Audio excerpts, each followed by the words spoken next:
Hello everyone, नमस्कार, good morning to all of you. I hope आप सभी लोग बहुत अच्छे होंगे। Welcome you all. बहुत चलिए, तो आप सभी लोगों से मैं इतना कहना चाहता हूं कि आज हमारी बहुप्रतीक्षित क्लास का पहला दिन है और जिसमें हम लोग डिस्कस करेंगे यूपी पीसीएस। ये जो बैच है हम लोगों ने यूपी पीसीएस प्रीलिम्स 2025 और जिन बच्चों का जो पीछे आरओ एआरओ का एग्जाम अब आगे होगा उन लोगों को ध्यान में रखते हुए लॉन्च किया गया है।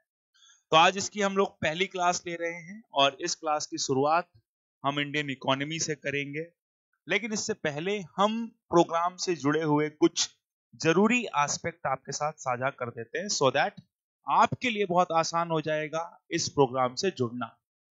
देखो भाई, अभी अगर हम देखें तो हमारे पास पर्याप्त समय है कि हम अपनी प्रिपरेशन को आगे लेकर जाएं। चाहे वो यूपी पीसीएस के लिए तैयारी आप कर रहे हैं तो प्रीलिम्स का वो बैच, वो वाला सेगमेंट भी, और आरओ और एआरओ के लिए भी ये बैच टारगेटेड है। देखिए, हमने इसमें पूरी तरीके से प्लान किया है कि एक स्पेशलाइज्ड टीम हो जो आपको एग्जाम निकालने में हेल्प करे, ना कि सिलेबस कंप्लीट कराने में। ठीक है, देखिए हम डे वन पर पूरी कोशिश कर रहे हैं कि आपको जिस मतलब क्लास के साथ साथ नोट्स और जो भी टेस्ट वगैरह हो सकते हैं वो इससे जोड़कर चलेंगे। ठीक है, अब यहाँ पर थोड़ी सी बात मैं यहाँ पर टॉपिक से रिलेटेड कर लेता हूँ जिससे कि आपको ये समझना आसान हो जाएगा कि आगे की क्लासेस कैसे होने वाली हैं और किस टॉपिक से रिलेटेड कितनी क्लासेस या सब्जेक्ट से रिलेटेड कितनी क्लासेस होंगी। अगर मैं यहाँ पर बात करूं हिस्ट्री की, तो हिस्ट्री में यहाँ पर आपको 40 क्लासेस मिलेंगी, 40 क्लासेस। और उसमें हम सारा वो सेगमेंट कराएंगे जो कि इंपॉर्टेंट है आपके एग्जाम के पॉइंट ऑफ व्यू से। फिर इंडियन पॉलिटी की 30 क्लासेस को यहाँ पर डिजाइन किया गया है, यानी कि लगभग एक महीने के आसपास चलेगी। इसी के हिसाब से इंडियन इकोनॉमी के साथ साथ इंडियन पॉलिटी की भी 30 क्लासेस यहाँ पर डिजाइन करी गई हैं, यानी कि इस पूरे बैच के अंदर 30 क्लासेस होने वाली हैं। जनरल साइंस की 40 क्लासेस होंगी, ज्योग्राफी की 35 क्लासेस होंगी, इकोलॉजी एंड एनवायरनमेंट के लिए 10 क्लासेस और करंट अफेयर के लिए सेपरेट 20 क्लासेस होंगी। तो मेरे प्यारे दोस्तों, ये बात आपको ध्यान रखनी है कि ये जो बैच हमने प्लान किया है ये बैच टारगेटेड बैच है, एक तरीके से समय सीमा के अंदर खत्म किया जाने वाला बैच है। इस बैच को हम इसलिए भी कर रहे हैं क्योंकि ऐसे बहुत सारे स्टूडेंट्स हैं हमारे पास, उनकी बातें आती रहती हैं कि सर समय रहते हम अपना सिलेबस कैसे पूरा कर पाए और इस बार आने वाले एग्जामिनेशन के लिए हम अपने आप को कैसे प्रिपेयर कर सकें। तो देखो भाई, पढ़ाने के भी कई तरीके होते हैं। जैसे मान लीजिए अगर आप सपोज है यूपीएससी वाले बैच को ज्वाइन करते हो, ठीक है, तो फिर कई बार आपको मसाला या कंटेंट जो है वो आपके एग्जाम या के पॉइंट ऑफ से रेलेवेंट नहीं मिलता है ना, क्योंकि वहां पर थोड़ा कॉन्सेप्चुअल चीजें ज्यादा होंगी और उससे रिलेटेड पता नहीं उतने सवाल आ भी रहे कि नहीं आ रहे। अभी हम देखेंगे भी कि क्वेश्चंस का पैटर्न क्या है। जनरली मैं आपके साथ इंडियन इकोनॉमी डिस्कस करूंगा और करंट अफेयर वाला पार्ट डिस्कस करूंगा। मेरे बाद क्लासेस जो होंगी वो ज्योग्राफी की होंगी, तो एक प्रॉपर आपको शेड्यूल वगैरह हम पहले ही प्रोवाइड कर देंगे। जैसे आप एनरोल करते हो तो सारी चीजें स्टेप ऑन स्टेप आप तक पहुंचा दी जाएंगी। बिल्कुल, इसमें एक बात और ध्यान रखनी है कि इसमें आपको नोट्स भी देंगे, हैंडआउट्स भी देंगे, सो दैट आप उनको प्रिंट करके पढ़ सकते हैं और अपने बैच को आसानी से कवर कर सकते हैं। ठीक है, इसके बाद आप खूब सारे प्रैक्टिस सेट करिए, हमारी टेस्ट सीरीज चलती रहती है, उसमें एनरोल करिए अपने आप को और फटाफट सिलेक्शन ले लीजिए, है ना। चलिए, अब आज के पहले हिस्से पर तो हमने डिस्कस कर लिया कि यह बैच हमने लॉन्च कर दिया है। अब इस बैच की स्पेशलिटी क्या है, दूसरों से ये अलग क्यों है, पहले उस पर भी थोड़ी सी बात कर लेते हैं। देखिए, पहली चीज तो यह है कि यह बैच हम अलग चलाने वाले हैं। अलग का मतलब यह है कि इस बैच को हम दूसरे बैचों की तरह नहीं चलाएंगे, बल्कि इस बैच को हम चलाएंगे रेगुलर बैच के तरीके से, और इसमें लाइव और रिकॉर्डेड दोनों सेशंस आपके पास अवेलेबल होंगे। आप उसको देख सकते हैं, जब भी आपको कोई डाउट आता है तब भी देख सकते हैं। बाकी लाइव क्लासेस तो आपको चलती हैं। लाइव क्लासेस की टाइमिंग अभी के लिए 10:30 बजे से 12 बजे तक होगी। जनरली हम 1.25 घंटे से 1.5 घंटे के बीच में क्लास चलाएंगे और इस क्लास में हम उतना आपको पढ़ा देंगे, यानी कि we are sincere about this business. हम ये मान सकते हैं कि ये जो हम काम कर रहे हैं इसमें हम बहुत सिंसियर हैं, ऑथेंटिक हैं, तो आपको टेंशन लेने की कोई जरूरत नहीं है। ठीक है, पहली चीज तो कि ऐसा नहीं है कि हम पढ़ाते चले जा रहे हैं आपको समझ नहीं आ रहा, नहीं।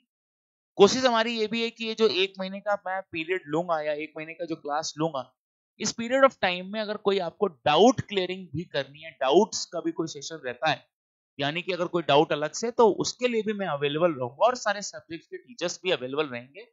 कोशिश ये भी है कि हर 15वें दिन पर आपके सारे डाउट ले लिए जाएं, सो दैट 2 अलग से क्लासेस डाउट क्लियरिंग की भी रहेंगी। ठीक है, ऐसा नहीं कि हमने पढ़ा दिया आपके डाउट बनते जा रहे हैं, वो काम नहीं करना है। जब भी हम पढ़ रहे हैं तो उसके लिए थोड़ी सी हम एक स्ट्रैटेजी भी बनाकर चलेंगे, और उस स्ट्रैटेजी पर हम काम कैसे करेंगे उस पर को भी ध्यान दे दीजिए। देखिए, हमारा जो फर्स्ट स्टेप है कि हम किसी भी तरीके से यहां पर क्या और कैसे आगे बढ़ें, इस पर हमें थोड़ा ध्यान रखना है। पहला तो हमारा स्टेप है कि हमें सिलेबस को कंप्लीट करने पर ध्यान देना चाहिए, है ना। तो पहला तो स्टेप है कि हम सिलेबस को कंप्लीट करने पर ध्यान दें, और वंस द सिलेबस कंप्लीटेड, उसके बाद क्या है, एक बार अगर हमने अपना सिलेबस कंप्लीट कर लिया, फिर उसके बाद क्या, एक बार हम जब सिलेबस कंप्लीट कर लेंगे तो फिर हम करेंगे प्रैक्टिस, है ना। आपको ध्यान रखना है कि कैसे सिलेबस कंप्लीट होगा। तो जस्ट आपको ये चीज हम पर छोड़ देनी, मैं आपको कोई रेफरेंस बुक नहीं बता रहा पढ़ने के लिए कि ये किताब पढ़ लो वो किताब पढ़ लो, नहीं, आपको कोई बुक नहीं पढ़नी है। रिलाई ऑन अस, हम पर निर्भर रहिए, हम आपका सिलेबस इस तरीके से करा लेंगे। दैट विल कवर अप, यानी कि उसमें एनसीईआरटी भी कवर हो जाएगी। That will cover up all the relevant text book, हम उसमें जितनी भी टेक्स्ट बुक आप पढ़ते हैं, जो भी एग्जाम के लिए आपको रेफरल दी जाती है, रेफरेंस की जाती है, बताई जाती है, उन सभी बुक्स को भी हमने अपने सिलेबस में डाल दिया है। ठीक है, आपका जो सिलेबस कंप्लीट है वो इस लेवल का सिलेबस कंप्लीट होना चाहिए कि सो दैट यू आर, मतलब आप यू शुड बी कंफर्टेबल, आपको इसमें बिल्कुल कंफर्टेबल होना चाहिए कि आप प्रीवियस ईयर के क्वेश्चंस भी आसानी से कर सको। ठीक है, हमारा एजेंडा क्या क्या है, एजेंडा ये है कि आपकी सब्जेक्ट को लेकर हम थोड़ी सी कॉन्सेप्चुअल क्लैरिटी बना दें, है ना। क्या बना दें, कंसेप्चुअल क्लैरिटी बना दें, यानी कि जो आपकी कॉन्सेप्ट है उस कॉन्सेप्ट बिल्डिंग पर हमारा काम करने का मेन पर्पस है कि कॉन्सेप्ट आपके ठीक हो जाए, प्लस जो आपका जो फैक्चुअल वाला पार्ट है उस फैक्चुअल डेटा को भी हमने इसमें इंक्लूड किया हुआ है, सारा रेलेवेंट फैक्चुअल डेटा भी इसके अंदर हम शामिल कर लेंगे। तो आपको अलग से पढ़ने की जरूरत नहीं है। ठीक है, कई बार फैक्चुअल क्वेश्चन होते हैं, स्टैटिक होते हैं, कई बार कॉन्सेप्ट से रिलेटेड होते हैं। जैसे एक एग्जांपल मैं बना के आपके सामने पेश करता हूं। एक से एग्जांपल लेते हैं कि अगर कोई स्टेटमेंट आ जाए फॉर द ईयर ऑफ, ठीक है, इस साल के बजट से या इस साल की रिपोर्ट से, कि अभी हाल ही में क्या हुआ ना, वर्ल्ड बैंक ने एक रिपोर्ट जारी करी, और वर्ल्ड बैंक ने रिपोर्ट ने क्या कहा हमसे कि देखो भाई, इंडिया को 2047 तक एक डेवलप्ड कंट्री बननी है ना। ठीक है, this is the target for the India to become a developed country in 2000 till 2047, 2047 तक भारत को एक विकसित देश बनना है। क्या बुराई है इसमें, कोई बुराई नहीं, सब कुछ अच्छा है। अब समस्या यहां पर ये आ रही है कि वो फिर वर्ल्ड बैंक क्या सजेस्ट कर रहा है।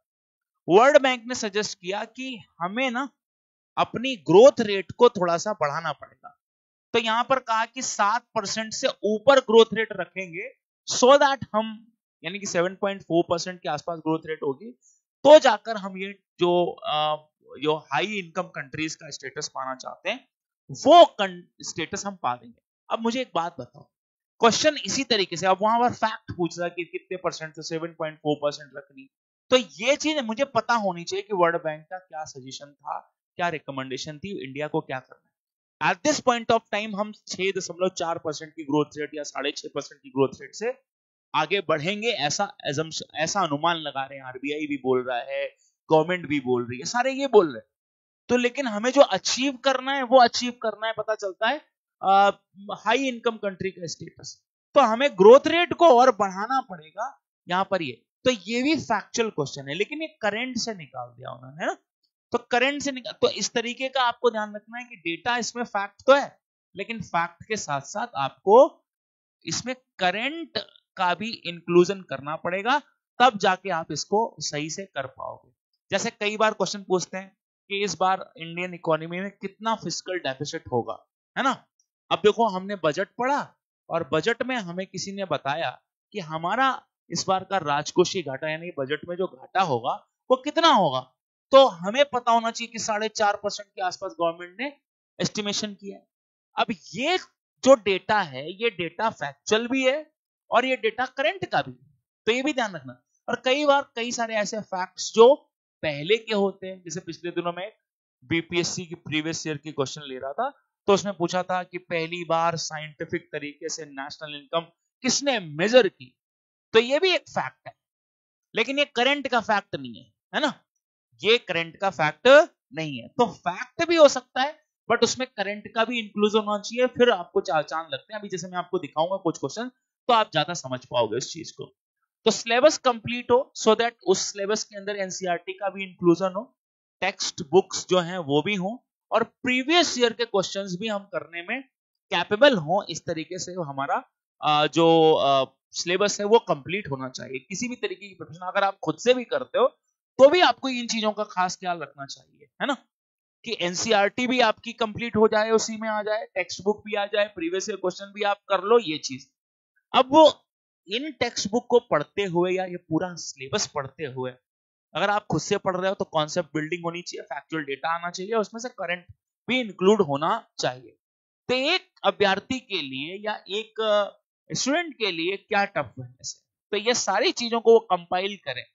फॉर अ वन सब्जेक्ट तो पॉसिबल है कि एक सब्जेक्ट ही करना है तो कर सकता है, लेकिन सारे सब्जेक्ट के लिए, हिस्ट्री के लिए, पॉलिटी के लिए, साइंस के लिए, ज्योग्राफी के लिए, अन्य एनवायरमेंट, इकोलॉजी, तो वहां उसको थोड़ी सी तकलीफ आने वाली है ना। तो उसी के लिए उसे मेंटोर या टीचर की जरूरत पड़ती है, अगर वो ठीक तरीके से फॉलो करता है अपने टीचर को। तो अब थोड़ा फेथ रखना है। प्रैक्टिस कैसे करनी है? प्रैक्टिस के लिए आप क्या कर सकते हो कि पहले तो आप प्रीवियस ईयर क्वेश्चंस के साथ जा सकते हो। दूसरा, यहां पर आप देखो, अब जब तक आप प्रैक्टिस नहीं करोगे, आप क्वेश्चंस नहीं करोगे, आपको पता नहीं चलेगा कि आप गलतियां कहां कर रहे हो, है ना। तो उनके लिए फिर आपको टेस्ट करने चाहिए, है ना। कोई टेस्ट सीरीज, आपको पता ही है हमारा इंस्टीट्यूशन आपको test, one of the best test providing institute है।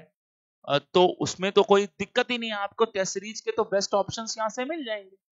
तो टेस्ट करिए, खूब टेस्ट करिए जितने कर सकते हो, जिससे कि आप अपने आप को एग्जाम से पहले तैयार कर लो, और ये सारी चीजें आपके एग्जाम तक हो जानी चाहिए। लेकिन इसके लिए प्रॉपर एक प्लान की जरूरत है, एक शेड्यूल की जरूरत है। अगर आप शेड्यूल या प्लान नहीं बनाओगे तो फिर आपके लिए मुश्किल है। अब आप खुद से मुझे बताओ, अगर मैं कहूं कि इंडियन इकोनॉमी में ये सारी चीजें आपको करनी है, कैसे करोगे? आप किसी बुक की तरफ भागने लग जाओगे, आप किसी ऐसे टीचर या ऐसे नोट्स की तरफ भागने लग जाओगे, आपको लगेगा मैं खुद से कर लूंगा, फिर आपको समस्याएं आनी शुरू हो जाएंगी। एनसीईआरटी की तरफ से भागें तो एनसीईआरटी पर ही पूरा फोकस रह जाएगा, टेक्स्ट बुक की तरफ भागें तो एनसीईआरटी वाला जो कॉन्सेप्चुअल क्लैरिटी है वो छूट जाएगी।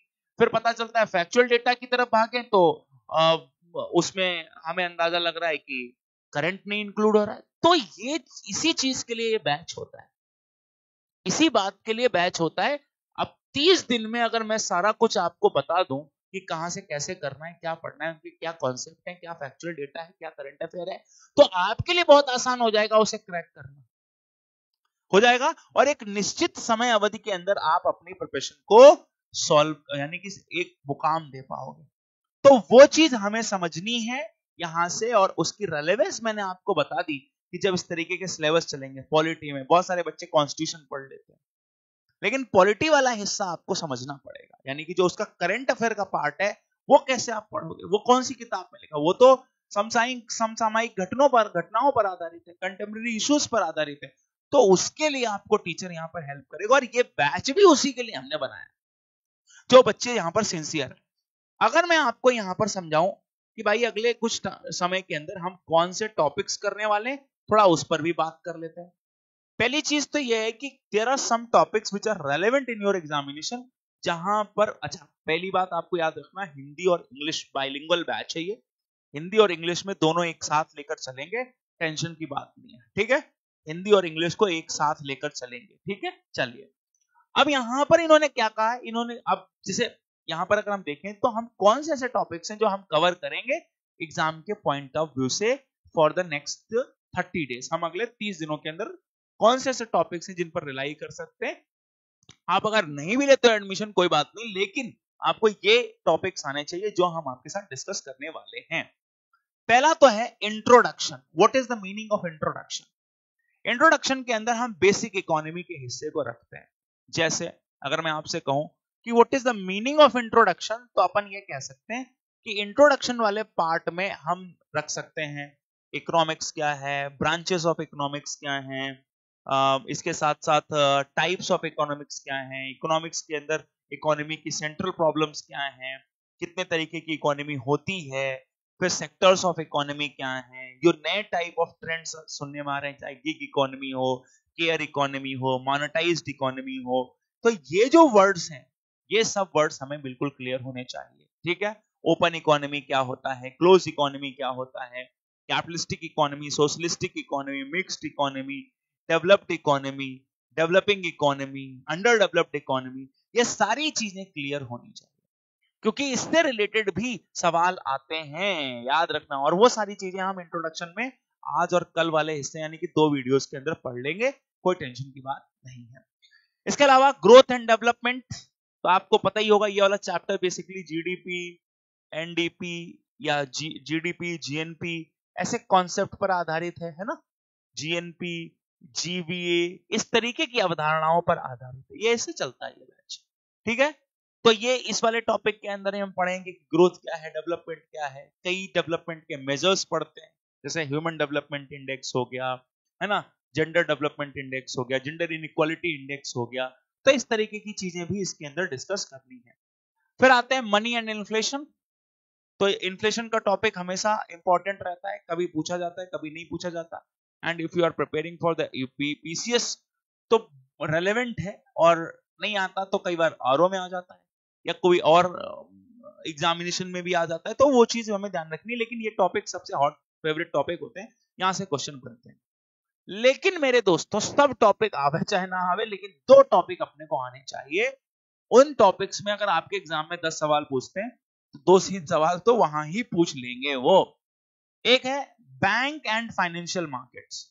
तो बैंकिंग की बात है, यहां पर इंडियन बैंकिंग सिस्टम एकदम अच्छे से आना चाहिए कि कॉमर्शियल बैंक क्या है, कोऑपरेटिव बैंक्स क्या हैं, या इसी तरीके से हमें यह भी पता होना चाहिए कि एनबीएफसी किनको कहते हैं, बैंकिंग इंडिया में कैसे ऑपरेट होती हैं, रेगुलेटरी बॉडीज कौन सी हैं, डेवलपमेंटल बैंक्स कौन सी होती हैं।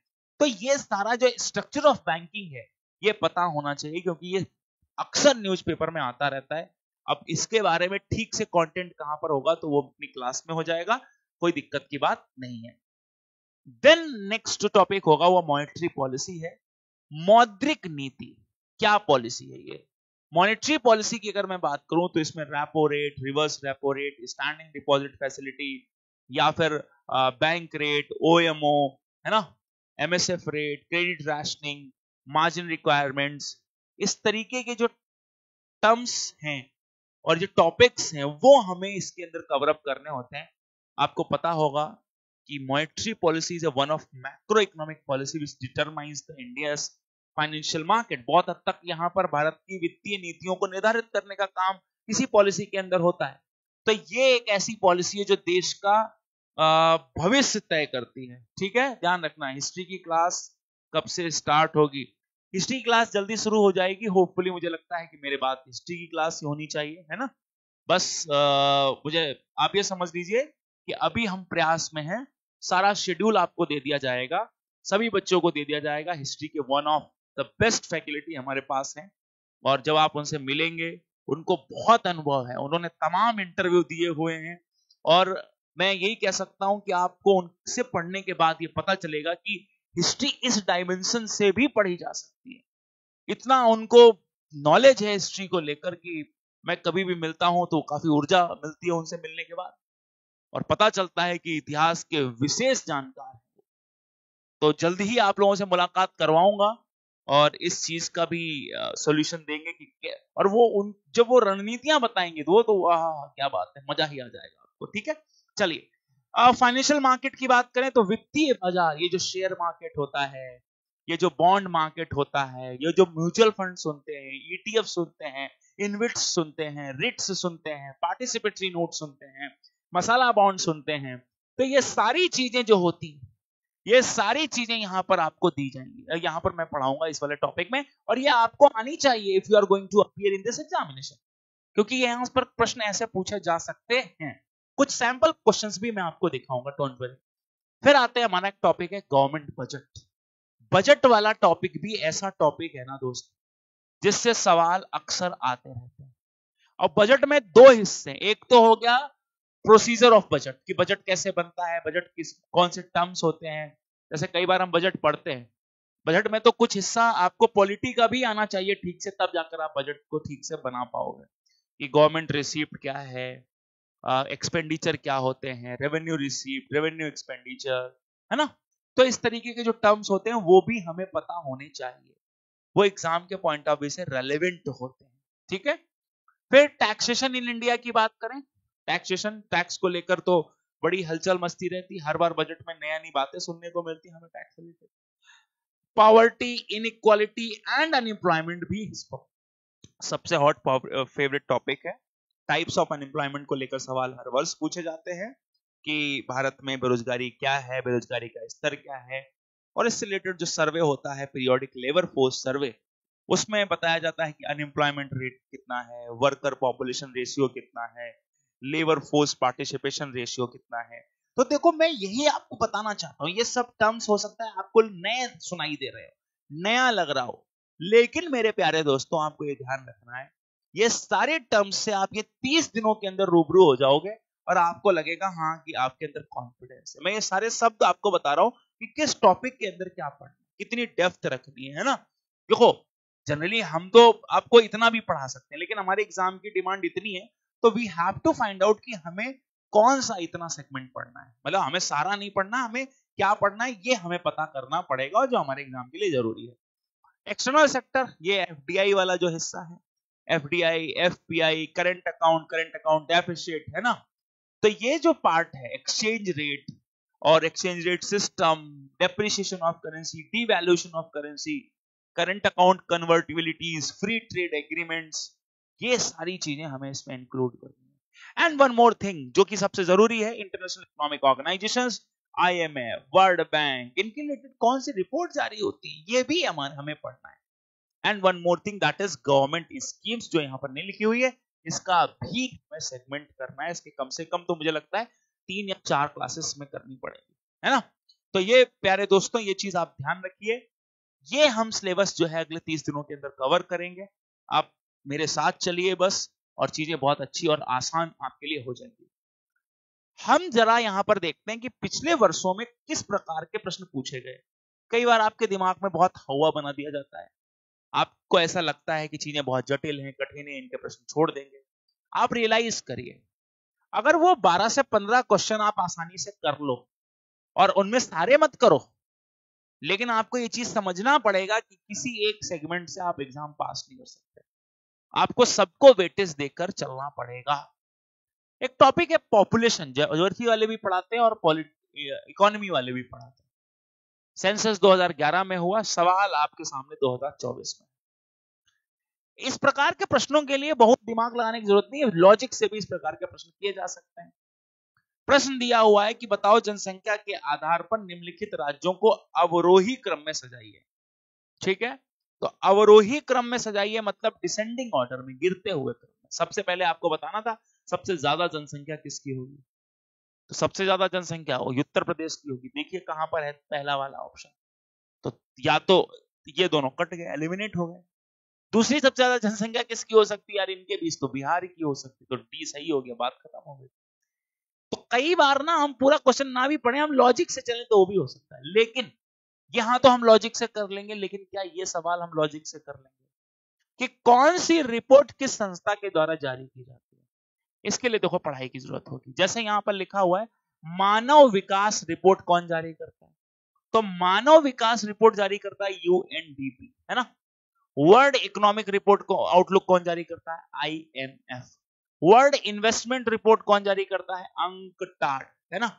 फिर उसी के हिसाब से एमिशन कार्बन से संबंधित है, यूएनईपी। लेकिन बेटा इसमें भी कोई ऐसा बहुत रॉकेट साइंस नहीं पूछ रहे कि आप कंफ्यूज हो जाओगे, आपको नहीं पता है। मैं कहता हूं आपको एक भी ना पता हो, लेकिन आपको ये तो पता ही होगा ना कि उत्सर्जन CO2 से संबंधित चीज है। और इधर आप देखो, मैं कहता हूं एक भी आपको नहीं पता, लेकिन आपको चौथा पता है, फोर्थ नंबर का। तो फोर्थ नंबर का आंसर हो जाएगा 2, है ना। देखो जी, फोर्थ नंबर का आंसर क्या हो जाएगा? 2, है ना। तो 2 हो जाएगा, तो एक तो ये एलिमिनेट हो गया, ये एलिमिनेट। अब इसमें कौन सी चीज है? मानव विकास रिपोर्ट तो ऐसी रिपोर्ट है जो जनरली रेलेवेंट रहती है हमारे एग्जाम के पॉइंट ऑफ व्यू से, ठीक है। तो जनरली अगर रेलेवेंट रहती है तो यहां पर आप समझ सकते हो कि संयुक्त राष्ट्रीय विकास यानी UNDP, तो ये हो गया पहले का, तीसरा हो गया। तो आप देखो कैसे बना रहे हैं ऑप्शन कि आप यहां पर एलिमिनेट ना कर पाओ। तो आपको यहां पर नॉलेज की जरूरत पड़ेगी, तब आप जाके इसको एलिमिनेट कर पाओगे, ठीक है। तो आप यहां पर इकोनॉमिक और इन्वेस्टमेंट की बात करें तो इकोनॉमी वाला तो IMF से जोड़ लो आप, तो दूसरे का पहला हो गया। तो यहां पर आप देख सकते हो दूसरे का पहला हो गया, तो 3 1 4 2 ये सही हो जाएगा, ठीक है। क्या दिक्कत? थोड़ा सा यहां पर हम लॉजिक से चलेंगे सो दैट हम इस प्रकार के क्वेश्चन आसानी से कर सके। तो एक डायमेंशन इंटरनेशनल ऑर्गेनाइजेशन से भी होगी। अब एक क्वेश्चन और देख लो, आप पूछ रहे हैं मल्टी डायमेंशनल पॉवर्टी इंडेक्स कौन जारी करता है? तो multi dimensional poverty index UNDP जारी करता है, प्लस ऑक्सफोर्ड वाले भी मिलकर जारी करते हैं, Oxford poverty and human development initiative. तो यहां पर आप देखो UNDP हो गया और ये हो गया, तो दोनों को मिला जुलाकर आप इसका आंसर निकाल सकते। लेकिन मैं वापस से कह रहा हूं, प्रश्न इतने आसान नहीं है उनके लिए जिनको इनके बारे में पता नहीं है। I am here to help you guys, आपकी मैं मदद करने के लिए आया हूं, सो दैट मैं आपको ये दिखाना चाहता हूं कि आप इस प्रकार के प्रश्न भी कर सकते हैं। लेकिन कभी कभी ये तो कोर एरिया में भी चले जाएंगे, ये कहेंगे माल्थस की थ्योरी बताइए क्या है। तो जब हम पॉपुलेशन पढ़ते हैं तो वहां हम बताते हैं कि माल्थस के अनुसार जनसंख्याएं जो है वो ज्योमेट्रिक प्रोग्रेशन में बढ़ती हैं, यानी कि ज्यामितीय तरीके से बढ़ती हैं, और जो फूड प्रोडक्शन है, जो खाद्यान्न उत्पादन है, वो अर्थमेटिक यानी कि अंक गणितीय तरीके से बढ़ता है। अब जनसंख्या तो 2 4 8 16 32 64 228 इस तरीके से बढ़ेगी, लेकिन फूड तो ऐसे नहीं बढ़ेगा, वो 2 4 6 8 10 ऐसे बढ़ेगा। तो वहां पर माल्थस देखो कितना डेप्थ में, अगर आप नहीं पढ़े रहोगे तो आपको नहीं कर। तो आप ये सवाल देखो, और इन सवालों को अगर हमें ठीक से पढ़ाया गया हो तो हम आसानी से कर सकते हैं, और हमें नहीं पढ़ाया गया हो तो हम नहीं कर सकते। अब आ गई एक सरकारी योजना की बात। अब सरकारी योजना के बारे में देखिए, पूछ रहा प्रधानमंत्री श्रम योगी, प्रधानमंत्री जीवन ज्योति बीमा योजना, प्रधानमंत्री सुरक्षा बीमा योजना, प्रधानमंत्री अटल पेंशन योजना। तो यहां पर वो मैच द फॉलोइंग कर रहा है, आपको बताना है। तो अगर सरकारी योजनाओं के बारे में भी नहीं पढ़ोगे तो भी, अब यहां पर कई बार कई स्टूडेंट होंगे जो कहेंगे हम उत्तर प्रदेश की सरकारी योजनाएं पढ़ लें, काम हो जाए। ये कोई उत्तर प्रदेश की योजना, इसमें एक योजना उत्तर प्रदेश के लिए केवल नहीं है, पूरे भारत के लिए हैं योजनाएं। वो बात अलग है कि ये केंद्र प्रायोजित योजनाएं हैं, इसमें राज्य और केंद्र की सहायता से चलती हैं योजनाएं, वो एक अलग चीज है। बट लेकिन हमें योजनाएं पढ़नी तो पड़ेंगी। तो इस बार का जो बजट है 2025-26 का, तो हो गया ना रेलेवेंट? बताओ भाई, कहां से खुद से पढ़ो या तो फिर, और कैसे पढ़ोगे वही भी एक समस्या है, वो भी प्रॉब्लम है कि पता नहीं नई नई योजनाएं होगी तो कैसे सवाल पूछेंगे। तो वो चीज भी आपको आइडेंटिफाई करनी पड़ेगी कि एग्जाम के लिए क्या रेलेवेंट है। एक प्रश्न आप देख लीजिए, ये बेसिक इकोनॉमी जो आज हम पढ़ते हैं उसमें इससे पूछा गया है कि भारत एक अल्प विकसित अर्थव्यवस्था है। समझ पर आधारित भी प्रश्न हो सकता है। भारत की अर्थव्यवस्था एक मिश्रित अर्थव्यवस्था है। जेएम कीन्स को अर्थशास्त्र का जनक कहा जाता है। तो जिनको पता है वो लोग कर लेंगे कि भाई अंडर डेवलप्ड नहीं है, डेवलपिंग है। मिक्स्ड इकोनॉमी, हाँ ये ठीक है। जेएम कीन्स तो भाई ठीक नहीं है, क्योंकि जेएम कीन्स को फादर तो हम कहते हैं, लेकिन फादर कहते हैं मैक्रो इकोनॉमिक्स का, समष्टि अर्थशास्त्र का फादर कहते हैं। लेकिन ओवरऑल इकोनॉमिक्स का फादर अगर कहा जाए तो इसके फादर जो है वो एडम स्मिथ है। हाँ वो बात अलग है कि एडम स्मिथ तो जगत गुरु है, जगत पिता है, तो वो बात अलग है कि यहां पर हम ये चीज हमें पता होनी। ये कहां से पता होगी? जब हम किताबें पढ़ेंगे, ये पढ़ेंगे। तो कौन किताबें पढ़ पाएगा बताओ भाई, इतनी किताबें पढ़ लोगे आप? तो so that this is not possible. कि हमने प्रीवियस ईयर के क्वेश्चंस को एक तरीके से देखा कि उनका पैटर्न और उनका लेवल क्या हो सकता है। अब एक एग्जांपल मैं आपको एक प्रश्न दिखाता हूं। यहां पर वित्त आयोग फाइनेंस कमीशन से संबंधित एक प्रश्न पूछा हुआ है। जब हम बजट और टैक्स वाले प्रोसेस से गुजर रहे होते हैं तब हम वित्त आयोग पढ़ते हैं और उस वित्त आयोग की रेलेवेंस या उसकी जरूरत देख रहे होते हैं कि कितनी जरूरत है उसकी। तो मेरे प्यारे दोस्तों, मैं यहां पर एक बात आपको बताऊंगा कि वित्त आयोग में एक अध्यक्ष और 6 सदस्य होते हैं। तो आर्टिकल कौन सा है? आर्टिकल 280 है। ठीक है, अब आर्टिकल 280 है, पढ़ते हैं, जब पढ़ाया जाता है। मैंने आपसे क्या कहा था, बजट वगैरह के लिए आपको थोड़ा सा पॉलिटी भी आना चाहिए, लेकिन हम वो इसी क्लास में आपसे मैं ये नहीं कह रहा कि पॉलिटी वाले सबसे जाके पूछ लेना, नहीं। अब वित्त आयोग में एक चेयरमैन होता है, 4 सदस्य होते हैं। यहाँ पर ये गलत हो गया। नीति आयोग को रिपोर्ट नहीं बल्कि प्रेसिडेंट ऑफ इंडिया को देता है, तो कोई सही नहीं, कोई सही नहीं। अब आप जरा सोचो, एग्जाम में आया हो प्रश्न, आपको थोड़ी सी जानकारी कम हो, आपका हाथ कांप जाएगा ना इधर 1 और 2 सेलेक्ट करने में, क्योंकि बहुत रेयरली ऐसा होता है ना तो 1 ना तो 2 सही। तो आपको पढ़ना तो पड़ेगा भाई, बिना पढ़े आप सवाल नहीं कर पाओगे। ये चीज मैं आपसे यहां पर डिस्कस करना चाहता हूं। अब जैसे इस साल ये क्यों आ सकता है, इसका सवाल क्यों आ सकता है, क्योंकि अभी यहां पर 16th फाइनेंस कमीशन का गठन किया गया। अब 16th फाइनेंस कमीशन का गठन किया, सवाल बनना चाहिए, करंट भी हो गया और टॉपिक रेलेवेंट भी हो गया, है ना। तो वो चीज होती है, इसलिए ये चीज हमें ध्यान रखनी है।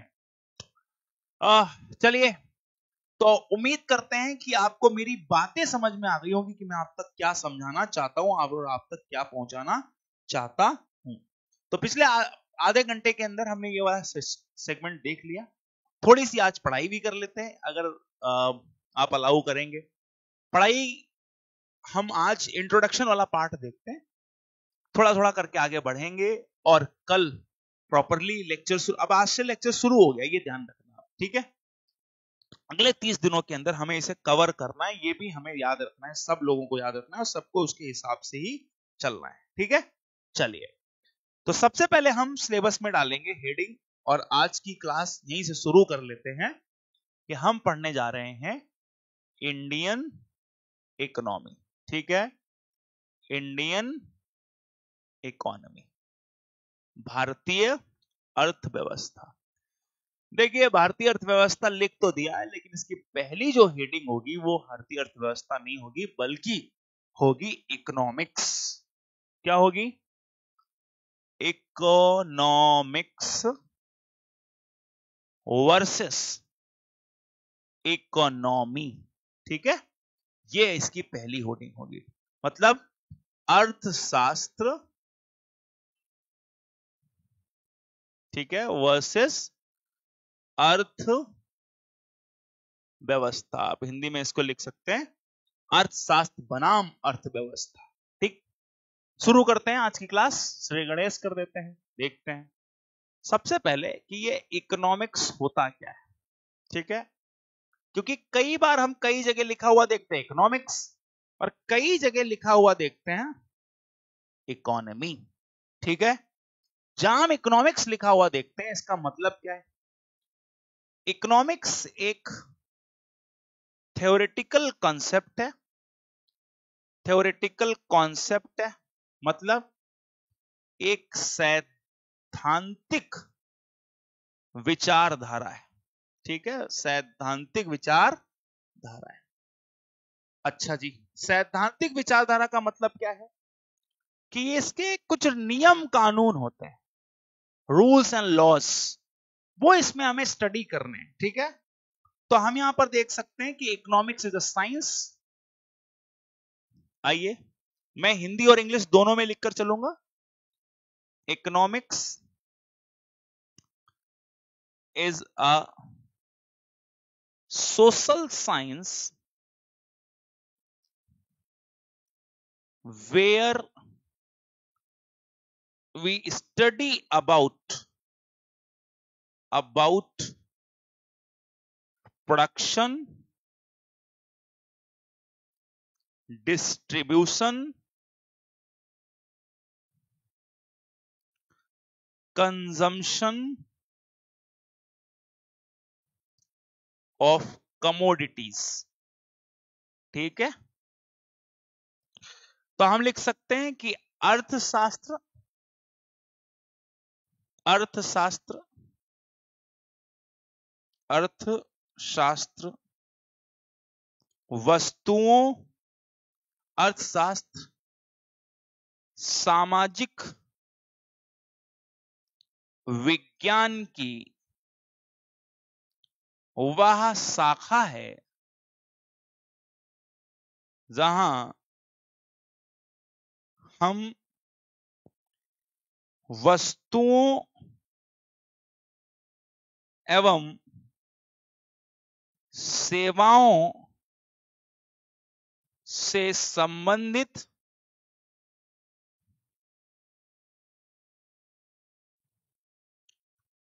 उत्पादन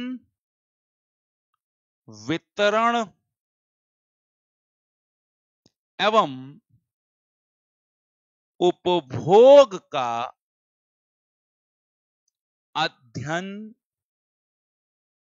करते हैं कि उत्पादन कितना होना चाहिए, कैसे होना चाहिए, उत्पादन की क्या तरीके हो सकते हैं, ये सारा कुछ इकोनॉमिक्स में बताएंगे। डिस्ट्रीब्यूशन के लिए क्या आइडियल, यानी कि जब आप किसी चीज का वितरण करते हैं तो वो कैसे होता है, वो भी यही हमें बताता है। और इसी प्रक्रिया में उपभोग कैसा होगा, उपभोग के क्या नियम होंगे, उत्पादन कब करना चाहिए, जैसे उपभोग का भी एक नियम है ना, जब कीमतें बढ़ेंगी लोग उपभोग करना कम कर देंगे। और क्या उपभोग उसी वस्तु का होगा जिसकी यूटिलिटी यानी उपयोगिता होगी। तो कौन सी चीज क्या होती, ये सब हमें इसी में बताया जाता है, ये सब हमें इसी में बताया जाता है। तो इसका पर्पस क्या है, क्यों ये इतने सब नियम कानून हमें बताए जा रहे हैं। तो हम ये कह सकते हैं एंश्योर, यानी कि जो हमारी स्कार्सिटी ऑफ रिसोर्सेस है उसे हमें डेवलप करना है, to develop the scarcity of resources. तो जो हमारे पास संसाधनों का अभाव है, जैसे लैंड है, लैंड का बेटर यूज कैसे हो सकता है ना, गेहूं उगाकर, चावल उगाकर, मक्का उगाकर, ये लैंड का बेटर यूज हमें कौन सिखाता है, इकोनॉमिक्स। ठीक है, लेकिन अगर मैं इकोनॉमिक्स में और जाऊं तो हमें पता चलेगा कि इकोनॉमिक्स का ओरिजिन जो है, इस शब्द की उत्पत्ति अगर देखें तो वो ओइकोनोमिया शब्द से हुई है।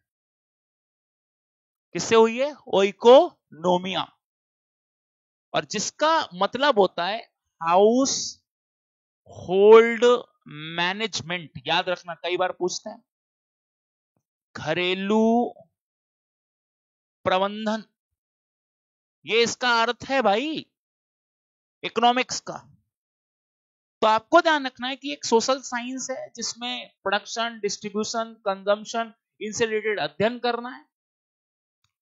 और यहां पर बहुत सारे हमें रूल्स एंड रेगुलेशन के बारे में पता चलता है कि प्रोडक्शन करते वक्त क्या रूल होने चाहिए, डिस्ट्रीब्यूशन, कंजम्पशन, ये सब के क्या नियम होते हैं, कब करना है कब नहीं करना, ये सब पता चलता है हमें। ठीक है, अब आते हैं इसके अगले हिस्से पर। कहते हैं कि इकोनॉमिक्स की दो ब्रांचेस होती हैं, इकोनॉमिक्स या अर्थशास्त्र की शाखाएं। ठीक है, इकोनॉमिक्स की ब्रांचेस ऑफ इकोनॉमिक्स, दो शाखाएं। जब आप किसी चीज के बारे में स्टडी करते हैं तो स्टडी कैसे करते हैं, जैसे एक तो एग्जाम देने जा रहे हैं तो आप क्या होता है कि ऊपर ऊपर से देख लिया, है ना, और एक वो बच्चा होता है जो ऊपर ऊपर से नहीं, वो एक एक लाइन को ठीक से पढ़ता है ना। तो हमें यहां भी स्टडी करनी है इकोनॉमिक्स के अंदर। तो इकोनॉमिक्स के अंदर जब स्टडी करेंगे तो दो प्रकार की शाखाएं हैं इसमें। पहली शाखा माइक्रो इकोनॉमिक्स, माइक्रो इकोनॉमिक्स मतलब व्यष्टि अर्थशास्त्र। ठीक है, व्यष्टि अर्थशास्त्र। और दूसरा मैक्रो इकोनॉमिक्स, नाम याद रखेंगे, समष्टि अर्थ शास्त्र। ठीक है, अब इस पे लेकर 50 प्रश्न बना देंगे वो। कई बार पहला प्रश्न तो यही पूछ लेंगे, जरा बताओ इनके फादर कौन हैं। पिताजी के पीछे बहुत पड़े रहते हैं ये लोग एग्जाम वाले। फादर, तो फादर है एडम स्मिथ। ठीक है, कभी भी पता नहीं इनका पिताजी लोगों से क्या चक्कर रहता है ना। कोई भी एग्जाम देखो उसमें फादर पूछते हैं पहले। मैक्रो इकोनॉमिक्स के फादर कौन है? जे एम कीन्स। ठीक है, जे एम कीन्स। और यहां पर ये कई बार ना इनकी बुक्स वुक्स का भी पूछते हैं कि मैच द फॉलोइंग बुक बताओ किसने कौन सी लिखी, लो वो भी लिख लो अगर आपको ऐसे पता है। तो 1776 में एक बुक लिखी, वेल्थ ऑफ नेशंस। ये किताब का नाम है wealth of Nations. Wealth of Nations. JM Keynes ने भी कोई बुक लिखी थी क्या? 1936 में लिखी, the general theory of employment comma interest and money. लिख लो, हिंदी वाले भी लिख लो, general theory of employment interest and money. वापस से सुनिए, अर्थशास्त्र की दो शाखाएं हैं। पहली शाखा माइक्रो, जिसे हम व्यष्टि अर्थशास्त्र कहते हैं। दूसरी शाखा मैक्रो, जिसे समष्टि अर्थशास्त्र कहते हैं। माइक्रो के फादर जो हैं वो एडम स्मिथ हैं, और एडम स्मिथ के साथ साथ एडम स्मिथ ने एक बुक लिखी 1936 में, जिसका नाम वेल्थ ऑफ नेशंस है। दूसरी 1936 नहीं 1776 में। और मैक्रो इकोनॉमिक्स, जिसे हम जेएम कीन्स के द्वारा इस कॉन्सेप्ट को दिया गया कहा जाता है। और 1936 general theory of employment interest and employment and interest and money के नाम से ये बुक लिखी। अच्छा, एक बात और ध्यान रखना कि ये जो माइक्रो और मैक्रो टर्म है, इसकी खोज भी बड़ी, मतलब हम ये कह सकते हैं दिलचस्प। ये अगर मैं ऐसे काट दूं यहां पर, तो अपन ये लिख सकते हैं कि यहां पर कि ये जो टर्म है क्वाइंड, या इनकी खोज जो करी, इस शब्द की भी खोज अलग व्यक्ति ने कर दी भाई साहब, है ना। खोज कई बार पूछते हैं, तो आप याद रखना कि रैगनर फ्रिस नाम का एक व्यक्ति है, इकोनॉमिस्ट। तो उन्होंने इसकी खोज करी थी इस शब्द की, जिनका नाम है रैगनर फ्रिस। तो रैगनर फ्रिस नाम के एक व्यक्ति हैं जिन्होंने पहली दफा कहा कि हां, अर्थशास्त्र को दो भागों में बांटा जाना चाहिए, और ये दोनों भाग जो हैं वो कहलाएंगे, एक माइक्रो कहलाएगा, और माइक्रो वाला भाग एडम स्मिथ को बिलोंग करता है, और मैक्रो वाला भाग जेएम कीन्स। अच्छा, एक चीज और याद रखेंगे, कुछ लोगों ने तो इनको जनक मान लिया, लेकिन देयर आर सम पीपल, कुछ लोग क्या कहते हैं कि एल्फ्रेड मार्शल का भी योगदान है इसमें। एल्फ्रेड मार्शल भी एक इकोनॉमिस्ट थे, और उनको भी इसका जनक माना जा सकता है। तो कभी कभी अगर एग्जाम में आपको ये देखने को ना मिले कि माइक्रो में एडम स्मिथ का नाम, तो आप फिर अल्फ्रेड मार्शल के पास जाना। लेकिन अगर दोनों मिल जाएं तब तो आप एडम स्मिथ के पास ही जाना, because the Adam Smith is the most widely accepted name. पूरी दुनिया में सबसे ज्यादा स्वीकार्य नाम अगर कोई है तो वो एडम स्मिथ का ही है, एज अ माइक्रो इकोनॉमिस्ट और एज अ मैक्रो इकोनॉमिस्ट। अच्छा, रैगनर फ्रिस वो व्यक्ति हैं जिनको पहली बार नोबेल मिला था 1969 में। पहली बार नोबेल का मतलब, जनरली नोबेल प्राइज हर कैटेगरी में नहीं दिया जाता। आपके यूपीपीसीएस में एक सवाल पूछा गया था, आई थिंक 2017-18 में, कि नॉर्मन ई बोरलॉन्ग का नाम सुना है आपने? Norman E Borlaug is the father of green revolution in the world. Globally accepted as a father of green revolution, उन्हें पूरे दुनिया का फादर या जनक कहा जाता है। अब सवाल यह था, ग्रीन रेवोल्यूशन का पता ही है आपको, कृषि में ईल्ड बढ़ाकर, उत्पादकता बढ़ाकर कृषि को फायदेमंद करना था। अब अच्छी चीज है, इसमें क्या खराबी है, तो बहुत बढ़िया बात है। लेकिन क्वेश्चन था कि इनमें से निम्नलिखित में से किस कैटेगरी में father of green Nobel prize मिला। अब नोबेल प्राइज किस कैटेगरी में मिला, तो लोग क्या समझेंगे, कृषि के लिए काम किया तो कृषि मिला। कृषि में नोबेल प्राइज नहीं दिया जाता, तो you have to be more attentive. फिर दूसरा, लोगों ने सोचा कि अच्छा, एक साइंटिस्ट है, इकोनॉमिक्स के लिए दिया गया होगा, तो इकोनॉमिक्स के लिए भी नहीं, शांति के लिए, क्योंकि उन्होंने खाद्य उत्पादन को बढ़ावा दिया, और खाद्य उत्पादन पूरी दुनिया में शांति का तो कारण बन सकता है। लड़ाइयां कैसे होती है, अभी सप्लाई चेन रोक दो आप किसी भी देश की, आप आज ही न्यूज़पेपर में देखिए कि गाजा में सप्लाई चेन रोक दी, यानी सप्लाई रोक दी इजराइल ने, और कहा, इजराइल के ऊपर ये यूएन ने क्रिटिसिज्म किया कि यूएन स्टारवेशन यानी कि भूखमरी को आधार बनाकर गाजा का इस्तेमाल करके और अपनी शर्तें मनवाने का प्रयोग कर रहा है। तो ये भी होता है भाई। तो माइक्रो इकोनॉमिक्स और मैक्रो इकोनॉमिक्स, दो तरीके की इकोनॉमिक्स होती हैं। क्या करते हैं माइक्रो के अंदर, माइक्रो में सिंपल है, कुछ खास ऐसा नहीं। तो ये देखिए, आइए जरा, ये लो, study about study related to problems of individuals, ठीक है। तो यहां पर कह सकते हैं कि व्यक्तिगत स्तर पर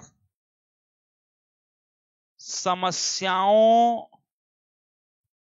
का अध्ययन, व्यक्तिगत स्तर पर समस्याओं का अध्ययन, पहला तो ये। सेकंड क्या हो सकता है, दूसरा, स्टडी, ठीक है, related to problems at whole या लार्ज लेवल, एट लार्ज, वृहद, वृहद समझते हो, बड़ा, वृहद स्तर पर समस्याओं का अध्ययन, ये लीजिए, बड़े स्तर पर समस्या, क्या, व्यक्तिगत समस्याओं का अध्ययन। व्यक्तिगत मतलब the problem of family, problem of individuals. और जब मैं कहूं बड़ी समस्याओं का अध्ययन, तो एग्जांपल लीजिए आप, जैसे मैं कहूं एग्जांपल्स, तो क्या है बड़ी समस्याएं किसी भी मुल्क की, जैसे अनएम्प्लॉयमेंट, बोलो, कोई एक आदमी की समस्या है क्या, इन्फ्लेशन, बेरोजगारी, क्या बोलते हो, मतलब बेरोजगारी हो गई, मुद्रास्फीति हो गई, और क्या हो सकता है, बेरोजगारी, मुद्रास्फीति, एंड और क्या हो सकता है, सोचिए, बृहद स्तर पर समस्याओं का अध्ययन, ठीक है, study related to problems at large, ठीक। तो अनएम्प्लॉयमेंट, इन्फ्लेशन, ओके। अब अनएम्प्लॉयमेंट, इन्फ्लेशन तो हो गया, फिर और जैसा सोचिए, द प्रॉब्लम ऑफ एम्प्लॉयमेंट हम लिख सकते हैं, इन्फ्लेशन तो है, तो यहां पर जैसे टैक्सेशन, ये सब क्या है, इसका असर पूरे भारत में पड़ेगा। एग्रीकल्चर सब पर पड़ने वाला है, ये किसी एक की, एग्रीकल्चर की समस्याएं, टैक्सेशन की समस्याएं, है ना, या इस तरीके की जो प्रॉब्लम्स जिसको पूरे लार्ज लेवल पर मैनेज किया जाता है, तो उसे हम रखते हैं इसके अंदर, है ना। और यहां पर जैसे जैसे डिमांड, कि क्या खाना है क्या नहीं खरीदना, ये सब एक व्यक्ति की जो डिमांड होती। सप्लाई है ना, problem of consumers, consumer theory कि भाई कंज्यूमर क्या सोचता है, प्रोडक्शन, ठीक है, थ्योरीज। चलिए, तो हम क्या लिख सकते हैं, जरा लिखेंगे हिंदी में, हिंदी वाले साथ ना छोड़ें। मांग, आपूर्ति, ठीक है, उपभोक्ता एवं उत्पादन, ठीक है। तो उपभोक्ता, उत्पादन से संबंधित थ्योरीज, उत्पादन सिद्धांत, ठीक, कैसे उत्पादन करना है, क्या करना है, ये सब इसके अंदर। अनएम्प्लॉयमेंट मतलब बेरोजगारी, क्योंकि ये बड़ी समस्याएं, तो यहां स्टडी करेंगे। जैसे अगर आपसे कहा जाए कि government is trying to make the macro economic policies, सरकार मैक्रो इकोनॉमिक पॉलिसीज पर ध्यान दे रही है, तो it means the government is trying to eliminate the unemployment, inflation, taxation, ऐसी चीजों को वहां पर फोकस कर रही है। बजट मैक्रो इकोनॉमिक पॉलिसीज पर आधारित है, तो इसका मतलब बजट इन सब समस्याओं को ज्यादा समस्या समझ रहा है और इन पर फोकस कर रहा है। तो मुद्रा स्फीति है ना, कराधान, ये भी, कृषि, उद्योग, है ना, ये सब है, ठीक है। अगर मैं आपसे कहूं कि फोकस क्या है इनका, पर्पस, अगर आप माइक्रो इकोनॉमिक के अंदर क्या होता है, क्या करना चाहते हैं, तो कभी भी माइक्रो इकोनॉमिक पॉलिसीज के अंदर सबसे जो जरूरी चीज होती है, maximization, maximization on individual gain, हाँ या ना, व्यक्तिगत लाभ अर्जन पर मुख्य बल। क्या कोशिश करना चाहते हैं कि अपना फायदा हो, अपना फायदा। वहीं मैक्रो इकोनॉमिक के अंदर अगर देखा जाए, मैक्सिमाइजेशन या मैक्सिमाइजेशन ऑन सोशल वेलफेयर, लोक कल्याण पर प्रमुख बल, ठीक है। तो लोक कल्याण पर प्रमुख बल, ये ध्यान रखना है, लोक कल्याण पर प्रमुख बल। तो अब ये ऐसे चलेगा, ठीक है, याद रखेंगे सब लोग। हमने क्या कहा, इकोनॉमिक्स की दो ब्रांचेस हैं, micro economics, macro economics. Micro study करता है इंडिविजुअल प्रॉब्लम्स पर, और वहां पर फोकस करता है कि इंडिविजुअल गेन हो, किसी को अपना अपना फायदा हो, इस पर फोकस करता है। और दूसरा यहां पर अगर देखें तो मैक्रो इकोनॉमिक्स बड़े स्तर पर प्रॉब्लम्स या समस्याओं का अध्ययन करता है और उनको सॉल्व करने की कोशिश करता है, जिससे कि पूरी सोसाइटी को, पूरी कम्युनिटी को फायदा पहुंचे, ठीक है। तो यहां पर ये चीज आपको ध्यान रखनी। नेक्स्ट, अब आते हैं कि हमने इकोनॉमिक्स वाले हिस्से को देख लिया। Now let's focus on economy, कि ये इकोनॉमी क्या है। इकोनॉमी यानी कि अर्थ व्यवस्था क्या है। पहले तो कहीं भी अगर इकोनॉमी लिखा है दैट इज इनकम्प्लीट वर्ड, ठीक है, इकोनॉमी नहीं लिखा होना चाहिए।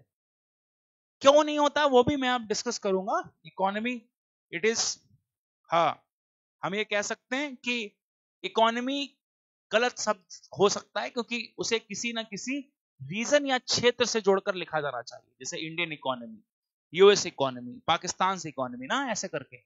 तो क्या है, इट इज एन, लिख सकते हैं, एन इकोनॉमिक सिस्टम, लो जी, इकोनॉमिक सिस्टम, ठीक है, it is an economic system of a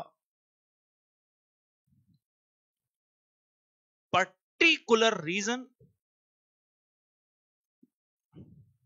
particular region, related to production,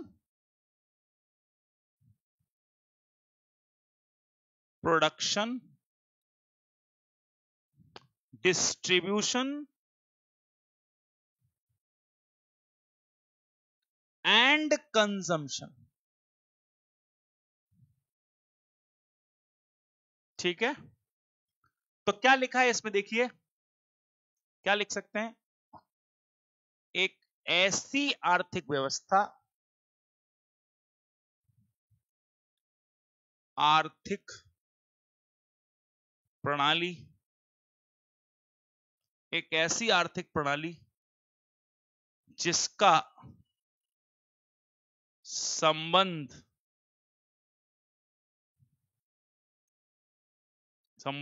उत्पादन,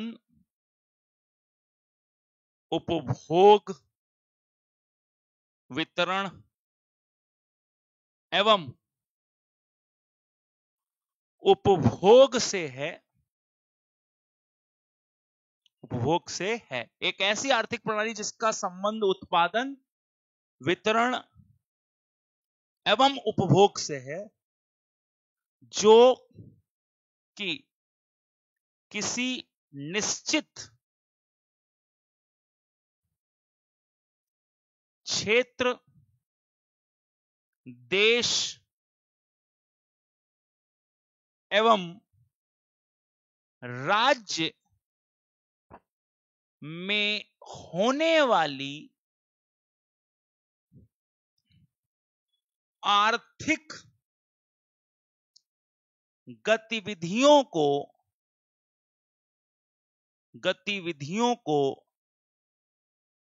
संदर्भित करता है, संदर्भित करता है। तो क्या है, हमने यहां से समझा कि कोई ऐसा इकोनॉमिक सिस्टम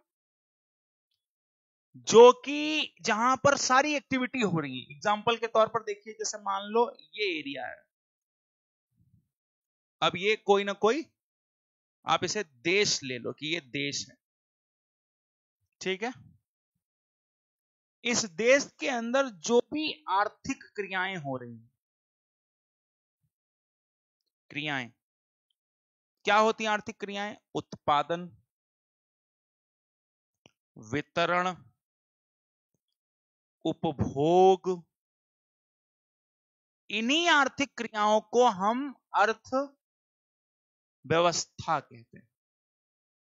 अब चूंकि मान लीजिए ये देश अगर भारत है तो ये बन गया भारतीय अर्थव्यवस्था, ठीक है।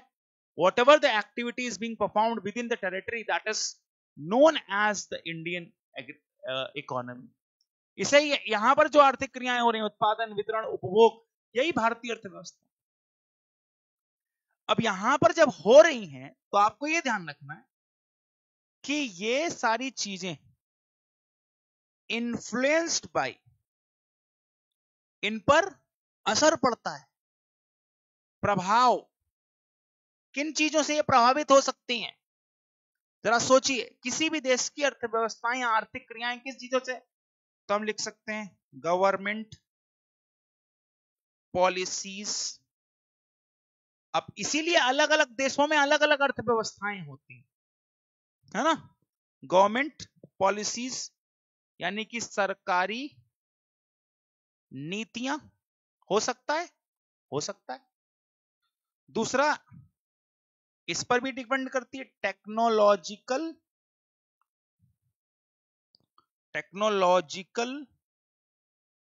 एडवांसमेंट, कि वहां पर तकनीकी कितनी आगे की है।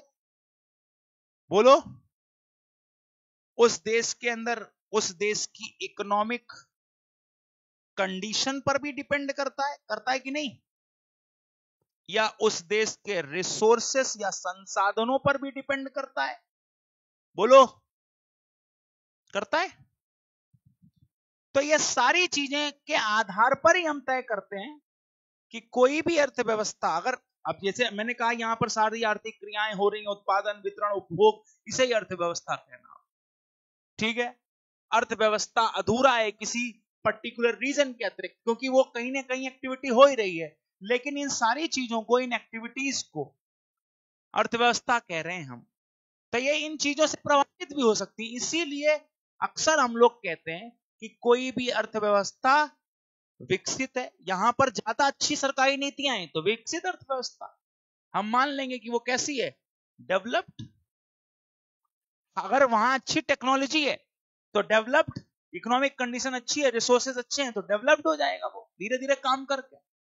लेकिन कई बार धीरे धीरे काम लेट शुरू हुआ तो डेवलपिंग, विकासशील मानना, बोलो।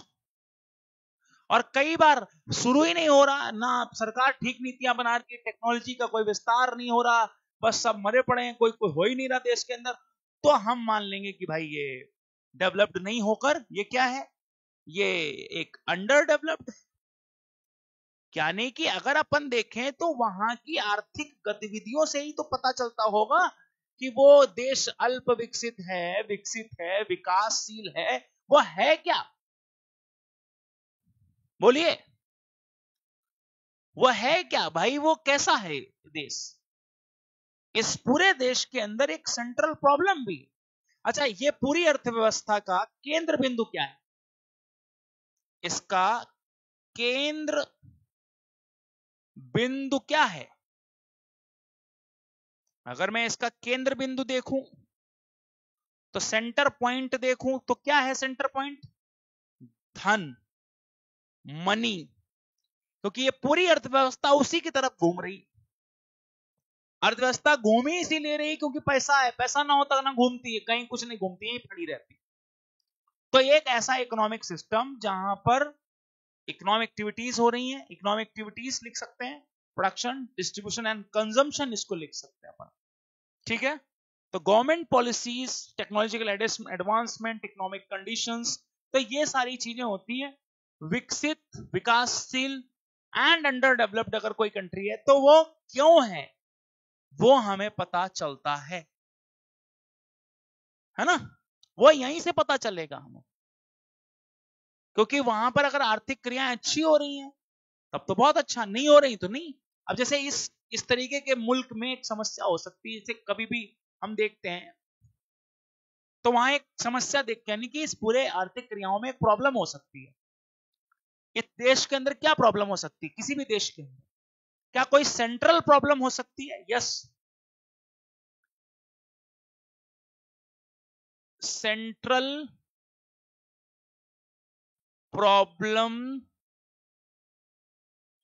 ऑफ एन इकोनॉमी, ठीक है। अर्थ व्यवस्था की केंद्रीय समस्याएं क्या हो सकती हैं, किसी भी अर्थव्यवस्था की केंद्रीय समस्या, इस इकोनॉमी के अंदर क्या समस्या हो सकती है, इस गोले के अंदर कुछ तो होगी ना प्रॉब्लम। पहली प्रॉब्लम बताता हूं मैं आपको, 3 मेजर प्रॉब्लम्स है। कितनी है भाई, 3। आइए जरा देखते हैं। पहली प्रॉब्लम है इस किसी भी मुल्क में व्हाट टू प्रोड्यूस। अगर ये आइडिया क्रैक नहीं हुआ कि क्या उत्पादन करना है तो आपकी अर्थव्यवस्था पटरी से उतर जाएगी, ये बता दे रहा हूं मैं आपको। जैसे मान लो सरकार को यही नहीं पता हो कि देश के लोगों की चाहत क्या है, क्या चाहते हैं वो। अब तुम लोग खाते हैं चावल और उगाए गेहूं तो क्या हो जाएगा, उसे नहीं खाएंगे वो, फिर तो दिक्कत होगी ना। यानी कि जरूरत किस चीज की है समाज को, वो चीज उत्पादित होनी चाहिए जिसकी जरूरत है। तो क्या उत्पादन करना है, पहला मेजर चैलेंज होता है। दूसरा मेजर चैलेंज किसी भी अर्थव्यवस्था के लिए जो होता है ना भाई, हाउ टू प्रोड्यूस, कैसे उत्पादन करना है, यह दूसरा चैलेंज होता है किसी भी अर्थव्यवस्था में। और तीसरा चैलेंज जो होता है ना दोस्त, टू होम टू प्रोड्यूस। जो भी आपकी अर्थव्यवस्था कर रही है उत्पादन, किसके लिए उत्पादन करना है ये भी आपको पता होना चाहिए। What to produce, how to produce, to whom to produce, ये 3 समस्याएं किसी भी देश में हैं। सपोज दैट उत्पादन किए जा रहे हैं और उत्पादन खाली अमीर आदमी को मिल रहा है, तो फिर है ना समस्या देश के अंदर। उत्पादन करना है कैसे करना है पता ही नहीं चल पा रहा है ना समस्या भाई देश के अंदर। बोलो यस। आइए, व्हाट टू प्रोड्यूस में क्या उत्पादन करना है का सॉल्यूशन देखिए, उपाय कुछ है आपके पास। पहले तो हमें यह समझना पड़ेगा ये कहना क्या चाहता है। ये कहना चाहता है related to selection of goods, ठीक है, वस्तु के चुनाव से संबंधित बात कर रहा है कि कौन सी वस्तु का उत्पादन करना। व्हाट टू प्रोड्यूस, यह जानना चाह रहा है कि भाई आपकी अर्थव्यवस्था में बनाया क्या जाएगा।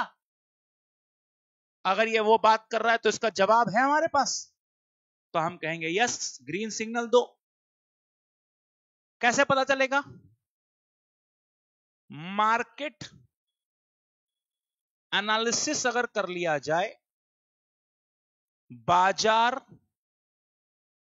विश्लेषण अगर करें और वहां पर डिमांड ऑफ कंज्यूमर देखें, उपभोक्ता की मांग देखें, जवाब मिल गया। मिल गया या नहीं मिल गया? क्या उत्पादन करना है हमें पता चल गया। पहला व्हाट टू प्रोड्यूस, यानी कि हमें पता करना था कि भाई के उत्पादन किया क्या जाएगा, पता चल गया क्या किया जाएगा। कैसे? मार्केट का एनालिसिस की और वही हमने डिमांड देखी, पता चल गया हमें क्या दिक्कत है। सेकंड,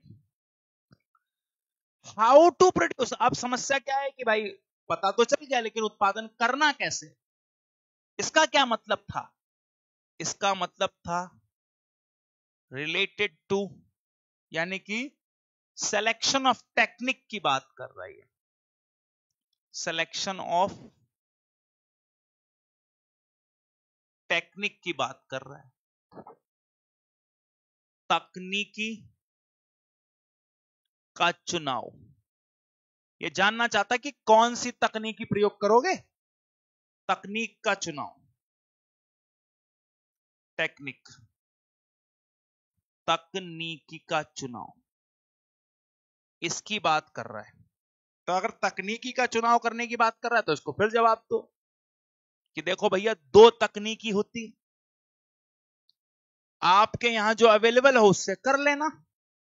जैसे पहला, लेबर इंटेंसिव, श्रम आधारित। श्रम आधारित मतलब श्रम आधारित तकनीकी में श्रम ज्यादा होता है और कैपिटल कम, यानी कि श्रम अधिक और पूंजी कम होती है। ये चीज लेबर इंटेंसिव के बाद कैपिटल इंटेंसिव, वो क्या होता है? पूंजी आधारित। होता क्या है ये? कह रहे हैं इसमें कैपिटल होती है ज्यादा और श्रम होता है कम, यानी कि एक तो कैसे उत्पादन करोगे? या तो आप ज्यादा लेबर लगा दो तब उत्पादन होगा, नहीं तो फिर पूंजी लगाओ, पैसा लगाओ, मशीन लगाओ, तब उत्पादन होगा।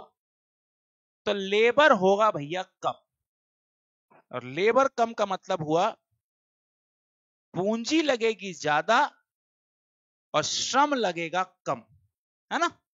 बोलो भाई यस। फिर इसके बाद to whom to produce. Whom to produce का मतलब क्या हुआ कि किसके लिए उत्पादन करना।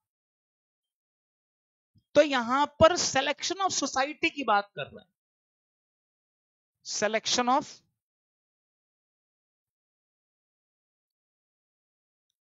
सोसाइटी की बात, समाज का चुनाव करना है या वर्ग का चुनाव करना है? कौन से वर्ग के लोगों के लिए आपको ये उत्पादन करना है? वर्ग का चुनाव करना है भाई। अब दो वर्ग हो सकते हैं। एक ऐसा वर्ग जिनके पास अवेलेबिलिटी ऑफ रिसोर्स हो, पैसा हो, ऐसा वर्ग भी तो हो सकता है कि संसाधनों की उपलब्धता, जैसे मोबाइल, अब बताओ, खुद से बताओ, आईफोन बनाया जाता किन के लिए? गरीब आदमी के लिए। तो आईफोन का उत्पादन करने वालों को पता है ना किसके लिए उत्पादन कर, यस, ऐसे लोगों के लिए जिनके पास संसाधन हैं, ठीक है। और ऐसे लिए जहां पर स्कार्सिटी ऑफ रिसोर्स हो, संसाधनों का अभाव हो, मतलब डिप्राइव्ड हो, वंचित हो, ऐसे लोग, है ना।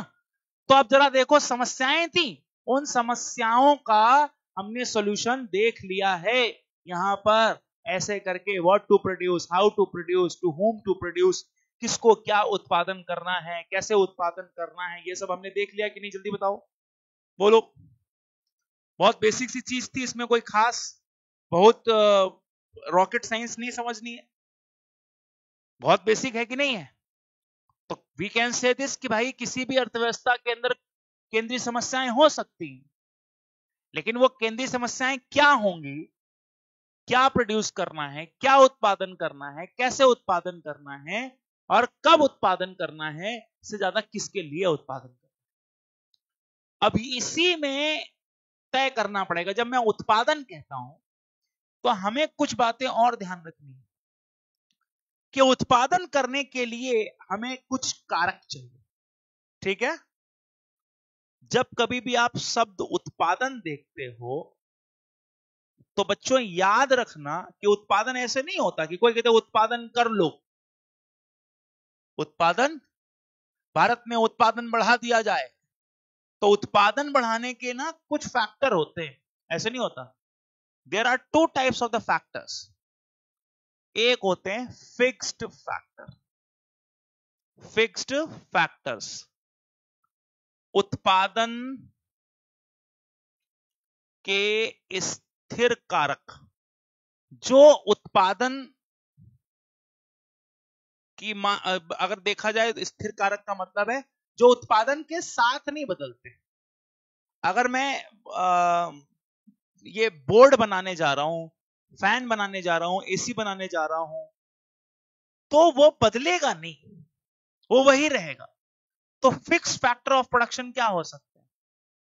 तो कोई भी उत्पादन करना है ना, वहां पर लैंड यानी कि भूमि तो चाहिए ही चाहिए होगी, लैंड के साथ लेबर, श्रम तो चाहिए ही चाहिए होगा, श्रम के बाद कैपिटल, भैया पूंजी भी चाहिए ही होगी, एंड पूंजी भी चाहिए होगी, पूंजी भी चाहिए, और पूंजी के अतिरिक्त लैंड, लेबर, कैपिटल, एंटरप्रेन्योरशिप,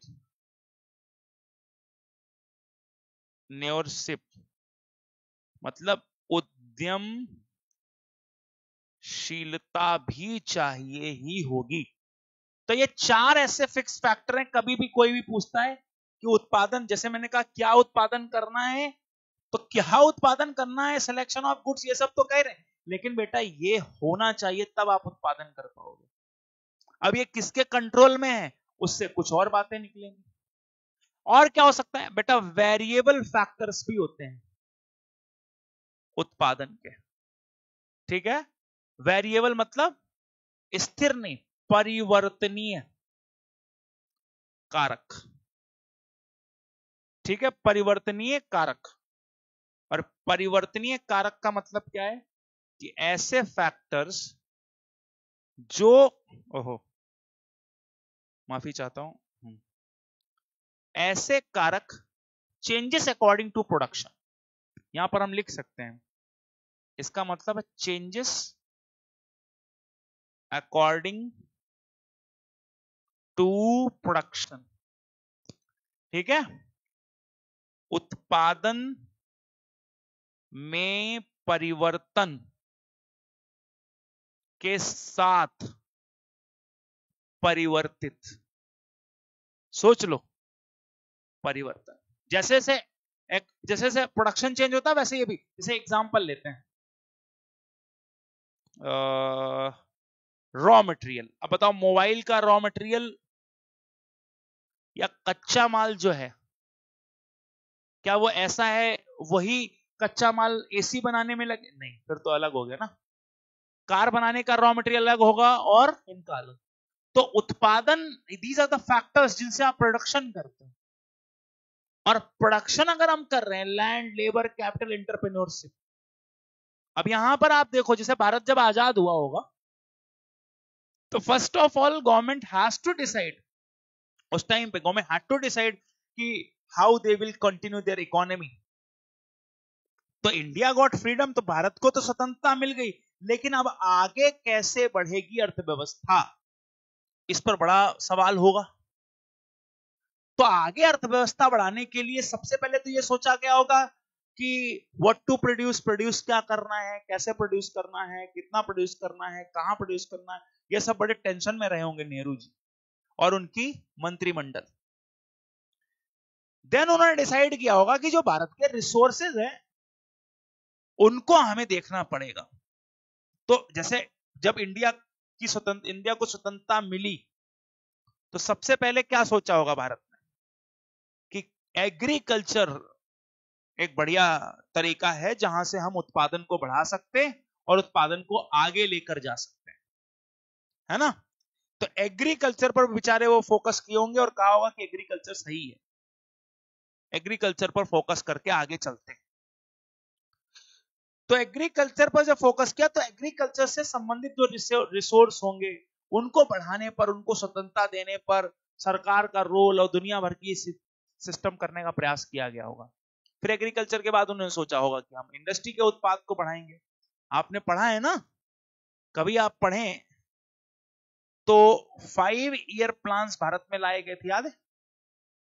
और फर्स्ट 5 ईयर प्लान जो था वो कब से कब तक बनाया गया? 1951 से 56, और कृषि पर बल है उसमें, ठीक है। और दूसरा 5 ईयर प्लान जो है उसमें 1956 से 61 के बीच में उद्योगों पर बल है।